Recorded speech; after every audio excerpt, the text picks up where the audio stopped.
గ్రామాలు పరిశుభ్రంగా ఉండాలి అంటే వాళ్ళ ఏదైతే వాలంటీర్లు ఖర్చు పెడుతున్నటువంటి మా నాయకుడు 10,000 ఇస్తా అన్నాడు వాలంటీర్కి. నేనేమంటానంటే ఆ 10,000 శాలరీ ఇచ్చి ప్రతి గ్రామాన్ని బట్టి 5గురిని 6గురిని 10 మందిని 12 మందిని 15 మందిని ఆ పంచాయతీ యొక్క వైశాల్యాన్ని బట్టి ఈ 15,000 రూపాయలు శాలరీ ఇచ్చి స్కావెంజర్స్ వేసినట్టయితే మనం దుర్గంధం నుంచి బయటపడతాం. పరిశుభ్రమైనటువంటి గ్రామాలుగా తయారు చేసుకోవడానికి అవకాశం ఉంటుంది. దానికి ఖర్చు పెట్టండి. మనకు సచివాలయ సిబ్బంది ఉన్నారు బ్రహ్మాండంగా, వాళ్ళతో సర్వీస్ చేయించుకుందాం. గ్రామాల్లో వాళ్ళకి కాపలా కుక్కల్లాగా తెలుగుదేశం ఎన్డీఏ కార్యకర్తలు ఉన్నారు తప్పు జరగకుండా కాసుకోవడానికి. ఇది నా పర్సనల్ అభిప్రాయం. రేపు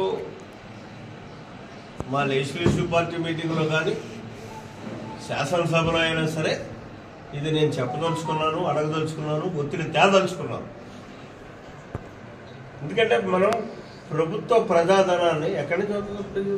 ప్రజల నుంచి మనం కలెక్ట్ చేస్తే రెవెన్యూ కలెక్షన్ ద్వారా వచ్చేటువంటి డబ్బు దాన్ని దుర్వినియోగం చేయకుండా మన స్వార్థం కోసం చేసుకోకుండా, మాకైతే ఆ కర్మ లేదు. వైఎస్ఆర్ కాంగ్రెస్ పార్టీ లాగా వాలంటీర్ల కార్యకర్తలుగా వాడుకోవాల్సినటువంటి పని లేదు. నిస్వార్థంగా 45 సంవత్సరాలు బట్టి పనిచేస్తున్నటువంటి కార్యకర్తలు ఉన్నారు, నాయకులు ఉన్నారు తెలుగుదేశం పార్టీ. కాబట్టి వాళ్ళకేం డబ్బులు ఇవ్వక్కర్లేమే. ఆ పని మా పార్టీ పని వరకు వాళ్ళు నిస్వార్థంగా పనిచేస్తారు. గ్రామాన్ని పరిశుభ్రంగా ఉంచుకోవడం కోసం మీరు ఎలాగా ఖర్చు పెడదామని అనుకుంటున్నారు కాబట్టి ఆ 10,000 రూపాయలు స్కావెంజర్స్కి ఇచ్చి వాళ్ళకి పని చెప్పినట్టే అవుతుంది. మనం